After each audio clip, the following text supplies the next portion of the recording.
Hello friends, and welcome back to Everyday Cooking with Mum and me. Today we are going to be making this traditional Gujarati dish called Sev Dungri Shaak. This recipe can also be known as an onion curry. It's really delicious and really easy to make. It's also got so many flavours that you'll just be wowed. So what are we waiting for? Let's get started! We will need 4 large sliced onions, 50 grams of thin sev, 1 tablespoon of chopped garlic, 1 teaspoon of dry mango powder, also known as amchur powder, 1 teaspoon of dry fenugreek leaves, also known as kasturi methi, 1 teaspoon of sesame seeds, my mum's special spice box, 2 tablespoons of olive oil, and a handful of coriander for garnishing. So we're going to take a heated pan and add in 2 tablespoons of our olive oil. Then once it's heated a little bit, we're going to add in 1 teaspoon of our cumin seeds, 1 teaspoon of our mustard seeds, and also our sesame seeds. Then just give it a little mix until they start popping. And once you can see the nice bubbles, we're going to add in our garlic.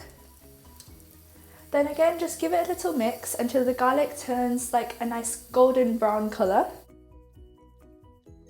And once it's sautéed, we're going to add in our 4 large sliced onions. Then again, we're just going to give this a good mix.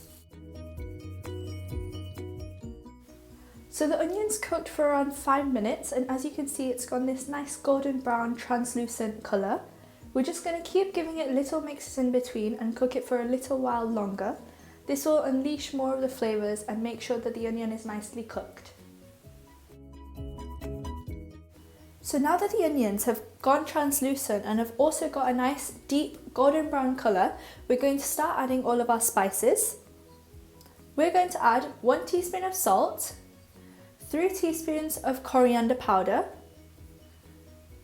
1.5 teaspoons of red chilli powder, half a teaspoon of turmeric powder, 1 teaspoon of amchur powder, and 1 teaspoon of dry fenugreek leaves. Then again, we're going to give this a good mix to make sure it's all nicely coated. So now we're going to add in our sev and fresh coriander leaves. This is going to add different colours, flavours and textures to the dish to really just elevate it that much more. So then again, we're going to give it one last good mix, and then it's time for plating. I hope you liked this recipe, and if you did, then please don't forget to drop a like, leave a comment, share with friends and family, subscribe, and hit that notification bell for more amazing videos just like this one. Bye for now, thanks for watching, happy cooking!